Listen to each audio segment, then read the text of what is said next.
channel for a little bit of a different video today as we recap the problem with the traction control. So you're going to join me as we drive to a car show on this nice sunny Sunday morning here in Kent, and I'm going to tell you how I think we have got this problem cracked. I put out a video last week on the traction control light and what it means on the Audi TT Mk1. So if you've not checked out that video already, then I highly recommend you do so. It might make this video make some more sense. But following that video, a good friend of mine got in touch with me and he said, Andy, I too have had that problem, and I spent 2 years, 2 years hunting that problem down. So a massive shout out to Darren for giving me a call after watching that video. And he said, I tried all things to solve the problem. I tried changing the brake pressure sensors. I tried changing the calipers. I tried changing all sorts of things on the car, try and track it down, and it made no difference. And then in the end, he noticed the diff earth strap cable was snapped. Now that is a common problem on these cars because it joins the boot floor, underneath the boot floor, to your diff as an earthing strap. It corrodes and eventually it snaps and falls away from the car. So Darren said he changed the earth strap, and as soon as he did that, the traction control light came on permanently. So that sounds like it hasn't solved the problem. However, what Darren said was he noticed it had blown one of the fuses in the fuse box on the end of the dash here. So he changed the fuse, restarted the car, the light went out, and the light never returned. Now we know this light can be a multitude of things, so I thank Darren for his time, and I hoped that would be the case, but where it was, I didn't want to take on that myself, and I had already got the car booked in with another good friend of the channel, Martin Scott at BMR Racing up in Dartford, and he was going to take a look at the car and possibly change the brake pressure sensors.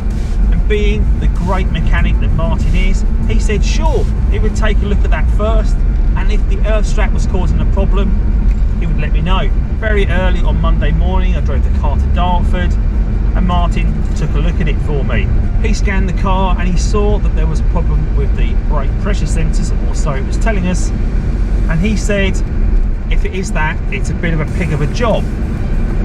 However, he did take a look at the earth strap, and sure enough, it had failed. So right here on screen is what's left of my diff strap that was going between the diff and the floor of the boot.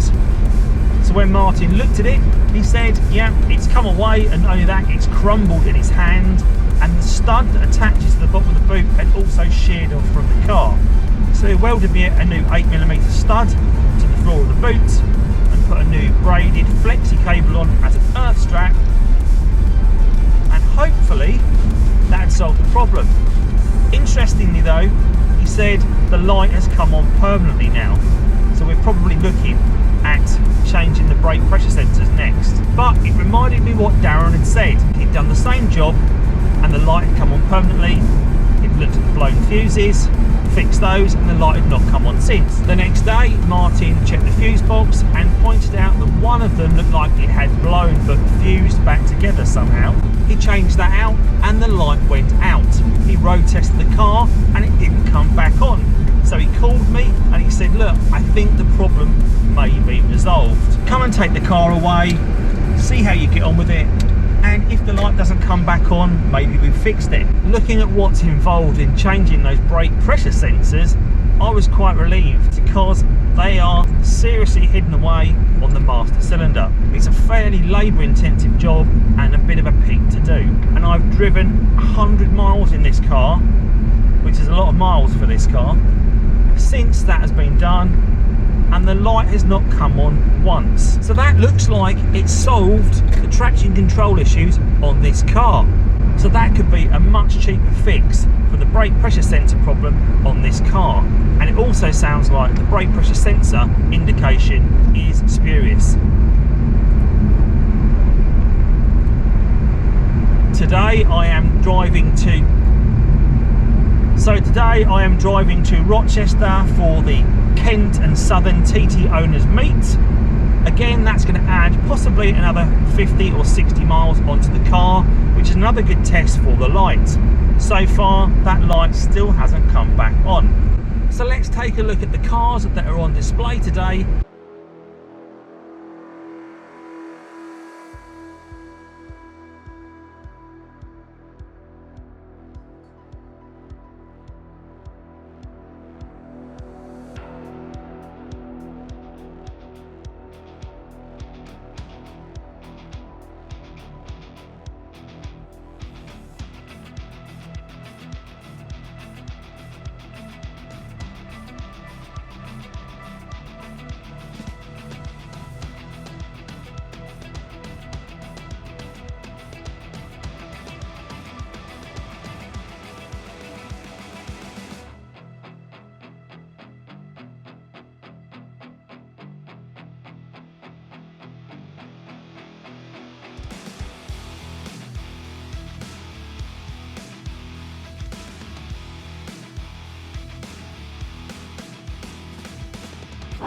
So we made it to the Kent meet with no lights on the dash, which is great. So let's take a quick look around the cars that are on show today.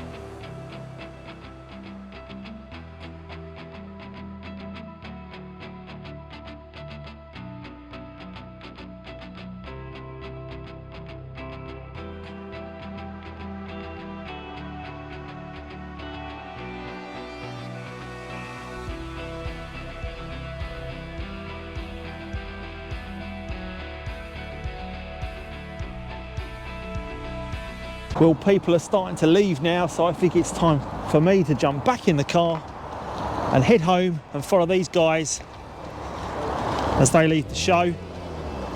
Yeah. And let's see if that light stays off on the way home.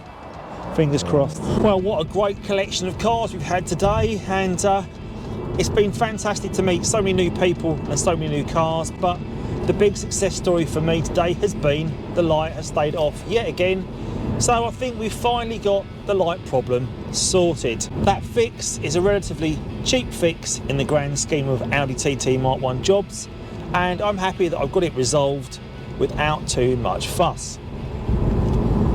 So a big thanks to Martin and the team for doing the work, a big thanks to Darren for giving me the idea on how to fix it, and thanks to you all again for watching this video. If you have enjoyed it, then please do give it a thumbs up, and also think about subscribing to my channel, where you'll find a whole host of content on the Audi TT Mk1, and of course some how-tos and fixes to keep your Audi TT Mk1 on the road today. As always, thanks for watching, see you soon. Take care.